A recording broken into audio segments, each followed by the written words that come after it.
जय हिंद दोस्तों, क्या हाल है सभी के। आशा करता हूँ सभी लोग ज़बरदस्त जिंदाबाद होंगे। तो आज की वीडियो में लाया हूँ फ्रेजल वर्ब, जो काफ़ी इम्पोर्टेंट होता है रीडिंग के लिए। क्योंकि जब आप रीडिंग करने जाएंगे तो आपको फ्रेजल वर्ब डायरेक्ट वहाँ पे दिखती हैं। इसका अगर आपको मतलब नहीं पता होगा तो आप उसे उसका सेंस नहीं समझ पाएंगे। ये ग्रामर पे बेस नहीं है, ये रीडिंग पे बेस है। अगर आप इसे 100-200 कर लेते हैं तो जब आपको रीडिंग करने में कोई समस्या नहीं आएगी। आपको काफ़ी ज़्यादा फ़ायदे मिलेंगे जब आप क्लोज टेस्ट सॉल्व करेंगे, रीडिंग कॉम्प्रिहेंशन करेंगे, तो आपको काफ़ी ज़्यादा इससे मदद मिलेगी। कभी कभी ऐसे डायरेक्ट क्वेश्चन आ जाते हैं और यह क्लोज टेस्ट में 2-3 दे देते हैं, आपको यहाँ पर बन जाते हैं ऐसे क्वेश्चन। तो आपको 100 से 150 से आपको फ्रेजल वर्ब आनी ही आनी चाहिए, जो काफ़ी इंपॉर्टेंट रहता है रीडिंग में। तो आज हम बात करेंगे 8 ऐसे इंपॉर्टेंट फ्रेजल वर्ब जो कि काफ़ी इंपॉर्टेंट है, जो कि एनडीए के लिए, टीडीएस के लिए, एफकैट के लिए, बैंकिंग एग्जामिनेशन के लिए और एसएससी के लिए तो बहुत ही इंपॉर्टेंट है। हम मेन 2 एग्ज़ाम को टारगेट करेंगे, पहला एनडीए को और दूसरा एसएससी को। बाकी आते तो सब में है। देखो इंग्लिश है, सब में आती है। ऐसा नहीं कि ये इंग्लिश केवल इस एग्ज़ाम के लिए आएगी, ऐसा नहीं है।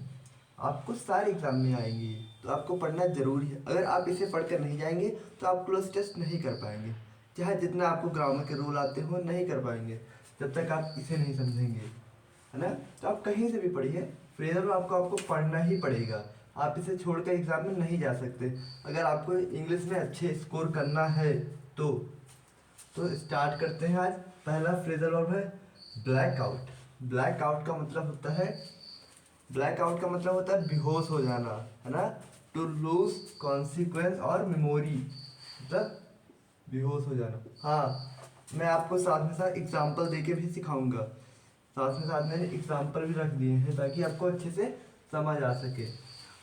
तो he black out after the exam, वह एग्जाम से पहले ही बेहोश हो गई। नंबर दूसरा है डाई आउट। डाई आउट का मतलब होता है बिकम एक्सटिंक्ट और डिसअपियर कंप्लीटली। डाई आउट का मतलब होता है लुप्त हो जाना। जैसे कि एनिमल की जितनी स्पीसीज होती हैं सारी लुप्त हो गई कि नहीं हो गई, है ना। अब वो रॉयल टाइगर आपको देखने को मिलते नहीं मिलते, तो सारी स्पीसीज लुप्त हो गई। तो to become disappear completely. Example इसका देखते हैं। Many species of animal have died out due to habitat loss, है ना। तो बहुत सारी जो एनिमल की स्पीसीज हो गई वो डाउट आउट हो गई हैं, डाई आउट हो गई हैं। फिर नंबर तीसरा बात करते हैं हम रन अवे। रन अवे का मतलब क्या होता है? To escape from a place, मतलब होता है एक स्थान को, अपने स्थान को छोड़कर भाग जाना, escape हो जाना। तो इसका एग्जांपल होगा she decided to run away from home after the argument. वह घर से झगड़ा होने से पहले ही भाग गई, उसने डिसाइड कर लिया कि भाग गई वो। फिर चौथा है सेट ऑन या सेट अपॉन। इसका दोनों का मतलब एक ही होता है, या सेट ऑन या सेट अपॉन, सब एक ही माँ के बच्चे हैं। सेट ऑन या set upon.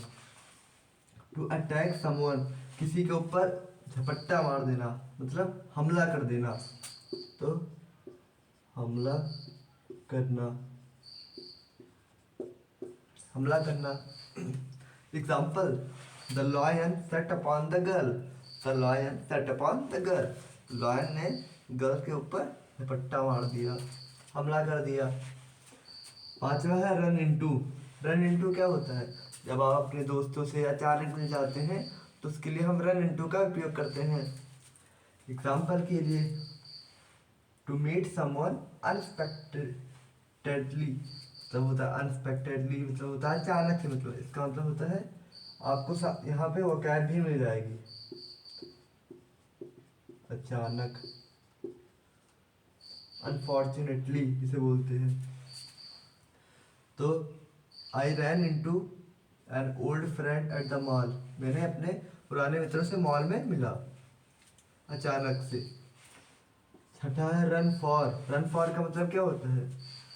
To campaign for a position usually in politics, मतलब होता है किसी पद या उम्मीदवार के लिए खड़ा होना चुनाव में, है ना।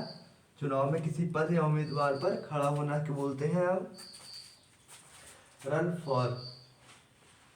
तो एग्जाम्पल इसका है, she decided to run for mayor in the upcoming election. वह आने वाले इलेक्शन में मेयर के लिए इलेक्शन लड़ेगी, डिसाइड की उसने, किया था। सातवां है लुकआउट। लुकआउट का मतलब क्या होता है? टू केयरफुल, टू केयरफुल होना अबाउट योर सराउंडिंग या समथिंग ना, बी विजिलेंट और केयरफुल अबाउट समथिंग, किसी के लिए अवेयर होना या केयरफुल होना। एग्जाम्पल है, you need to look out for scam when shopping online. तो आपको भी ज़रूरत है, जब आप जब ऑनलाइन शॉपिंग कर रहे हैं तो आपको केयरफुल होना चाहिए। You need to look out, आपको अवेयर होना चाहिए, केयरफुल होना चाहिए जब भी स्कैम से, जब भी आप ऑनलाइन शॉपिंग कर रहे हो तो। फिर नंबर 8वां है, फिर मैं आपको एक होमवर्क दूंगा जिसमें आपको होमवर्क में बताना है उसका आंसर, कमेंट में आपको आंसर डालना है उसको। लुक टू का मतलब होता है टू रियली ऑन समवन या समथिंग फॉर हेल्प और गाइडेंस, किसी के लिए किसी पर निर्भर होना, हेल्प के लिए, गाइडेंस के लिए, किसी चीज़ पर निर्भर होना। तो अब आपका ख़त्म हो गया। फिर मैं आपको एक आंसर दूंगा जो कि आपको कल नेक्स्ट क्लास में आने से पहले आपको वही कमेंट करना है।